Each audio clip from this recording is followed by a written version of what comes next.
समस्त मात्र शक्तियों सादर जय श्री कृष्ण। आज आपको हम हरतालिका तीज की पावन व्रत कथा सुनाएंगे।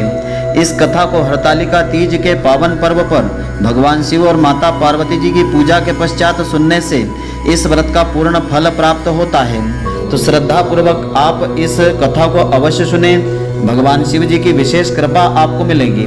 तो आप सभी का बहुत बहुत स्वागत है आपके अपने ही चैनल एस्ट्रो गुरुजी में। यदि आपने अभी तक हमारे चैनल को सब्सक्राइब यदि नहीं किया हो तो अभी सब्सक्राइब कर लें और बेल आइकन को अवश्य दबाएं, जिससे हमारे अगले आने वाले नए वीडियो की नोटिफिकेशन सबसे पहले आपके पास पहुंचे।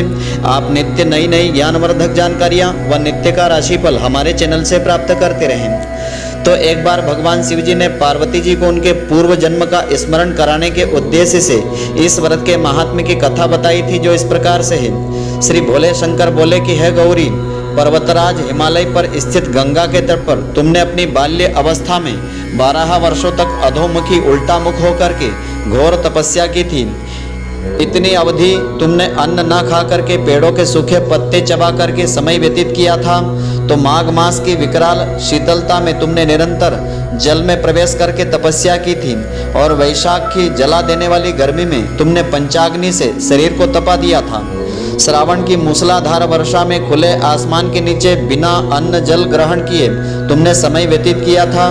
तुम्हारे पिता तुम्हारी कष्ट साध्य तपस्या को देख करके बड़े दुखी हो गए थे, उन्हें बड़ा क्लेश होता था। तब एक दिन तुम्हारी तपस्या तथा पिता के क्लेश को देख करके नारद जी तुम्हारे घर पे पधारे थे। तुम्हारे पिता ने हृदय से अतिथि सत्कार करके उनके आने का कारण पूछा। तो नारद जी ने कहा कि हे गिरिराज, मैं भगवान विष्णु जी के भेजने पर आपके यहाँ उपस्थित हुआ हूँ। तो आपकी जो कन्या ने बड़ा कठोर तप किया है, इससे प्रसन्न होकर के वे आपकी सुपुत्र से विवाह करना चाहते हैं। इस संदर्भ में आपकी राय में जानना चाहता हूँ। नारद जी की बात सुनकर के गिरिराज गदगद हो उठे, प्रसन्न हो गए। उनके तो जैसे सारे क्लेश ही दूर हो गए थे। प्रसन्न चित्त होकर वे बोले कि श्रीमान, यदि स्वयं विष्णु भगवान मेरी कन्या को वरण करना चाहते हैं तो भला मुझे क्या आपत्ति हो सकती है? वे तो साक्षात ब्रह्म हैं। तो हे महर्षि, यह तो हर पिता की इच्छा होती है कि उसकी पुत्री सुख संपदा से युक्त पति के घर की लक्ष्मी बने। पिता की सार्थकता इसी में होती है कि पति के घर जाकर उसकी पुत्री पिता के घर से अधिक सुखी रहे। तुम्हारे पिता की स्वीकृति पाकर के नारद जी विष्णु भगवान के पास गए और उनसे तुम्हारे ब्याह के निश्चित हो जाने का समाचार सुनाया। मगर इस विवाह संबंध की बात जब तुम्हारे कान में पड़ी तो तुम्हारे दुख का ठिकाना भी नहीं रहा। तुम्हारी एक सखी ने तुम्हारी इस मानसिक दशा को समझ लिया और उसने तुमसे उस विक्षिप्तता का कारण जानना चाहता। तो तब तुमने बताया कि मैंने सच्चे हृदय से भगवान शिव शंकर का वर्ण किया है, किंतु मेरे पिताजी ने मेरा विवाह विष्णु भगवान से निश्चित कर दिया है। मैं विचित्र धर्म संकट में हूँ, अब मैं क्या करूँ? प्राण छोड़ देने के अतिरिक्त अब कोई भी उपाय शेष नहीं बचा हुआ है। तुम्हारी सखी बड़ी ही समझदार और सूझबूझ वाली थी। उसने कहा कि सखी, प्राण त्यागने का इसमें कारण ही क्या है? संकट के अवसर पर धैर्य से काम लेना चाहिए। नारी के जीवन की सार्थकता इसी में है कि पति रूप में हृदय से जिसे एक बार स्वीकार कर लिया जाए, जीवन पर्यंत उसी से निर्वाह करे। सच्ची आस्था और एक निष्ठा के समक्ष तो ईश्वर को भी समर्पण करना पड़ता है। मैं तुम्हें घनघोर जंगल में लेकर के चलती हूँ, जो साधना स्थली भी हो और जहाँ तुम्हारे पिता खोज भी न पाए, वहाँ तुम साधना में लीन हो जाना। मुझे विश्वास है कि ईश्वर अवश्य ही तुम्हारी सहायता करेंगे। तो तुमने वैसा ही किया था। तुम्हारे पिता तुम्हें घर न पा करके बड़े दुखी तथा चिंतित हुए। वे सोचने लगे कि तुम जाने कहाँ चली गई। मैं विष्णु जी से उसका विवाह करने का प्रण कर चुका हूँ। यदि भगवान विष्णु बारात लेकर के आ गए और कन्या घर पर न हुई तो बड़ा अपमान मेरा होगा। मैं तो कहीं मुँह दिखाने के योग्य भी नहीं रहूँगा। यही सब सोच विचार करके महाराज गिरिराज ने जोर शोर से तुम्हारी खोज शुरू करवा दी।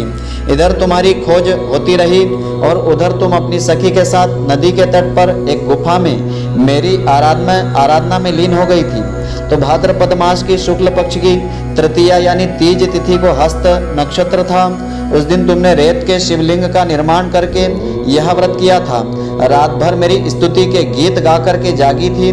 तुम्हारी इस कष्ट साध्य तपस्या के प्रभाव से मेरा आसन डोलने लगा था। मेरी समाधि टूट सी गई थी। मैं तुरंत तुम्हारे समक्ष जा पहुंचा और तुम्हारी तपस्या से प्रसन्न होकर के तुमसे वर मांगने के लिए मैंने कहा। तब अपनी तपस्या के फलस्वरूप मुझे अपने समक्ष पा करके तुमने कहा कि मैं हृदय से आपको पति के रूप में वरण कर चुकी हूँ। यदि आप सचमुच मेरी तपस्या से प्रसन्न होकर आप यहाँ पधारे हैं तो मुझे अपनी अर्धांगिनी के रूप में स्वीकार कर लीजिए। तब मैंने तथास्तु कह करके कैलाश पर्वत पर मैं लौट आया था। प्रातः होते ही तुमने पूजा की समस्त सामग्री को नदी में प्रवाहित करके अपनी सहेली सहित व्रत का पारणा किया था। उसी समय अपने मित्र बंधु व दरबारियों के सहित महाराज गिरिराज तुम्हें खोजते खोजते वहां आ पहुँचे और तुम्हारी इस कष्ट साध्य तपस्या का कारण तथा उद्देश्य तुमसे पूछा। उस समय तुम्हारी दशा को देखकर गिरिराज अत्यधिक दुखी हो गए और पीड़ा के कारण उनकी आंखों में आंसू उमड़ आए थे। तुमने उनके आंसू पोंछते हुए विनम्र स्वर में कहा कि हे पिताश्री, मैंने अपने जीवन का अधिकांश समय कठोर तपस्या में बिताया है। मेरी इस तपस्या का उद्देश्य केवल यही है कि मैं भगवान महादेव को पति के रूप में पाना चाहती हूँ। आज मैं अपनी तपस्या की कसौटी पर खरी उतर चुकी हूँ। आप क्योंकि विष्णु भगवान से मेरा विवाह करने का निर्णय ले चुके थे, इसीलिए मैं अपने आराध्य की खोज में घर छोड़ करके चली आई थी। अब मैं आपके साथ इसी शर्त पर घर जाऊंगी कि आप मेरा विवाह विष्णु भगवान जी से न करके भगवान महादेव से करेंगे। तो महाराज गिरिराज मान गए और तुम्हें अपने घर को ले आए थे। कुछ समय के पश्चात शास्त्रोक्त विधि से विधान पूर्वक उन्होंने हम दोनों का विवाह बंधन करवा दिया था। दोनों को विवाह सूत्र में बांध दिया था। तो हे पार्वती जी, भाद्रपद मास की शुक्ल पक्ष की तृतीया तीज तिथि को तुमने मेरी आराधना करके जो व्रत श्रद्धा पूर्वक किया था, उसी के फलस्वरूप मेरा तुमसे विवाह हो सका था। इसका महत्व यह है कि मैं इस व्रत को करने वाली कुंवारी कन्याओं को भी मनोवांछित फल दे देता हूँ।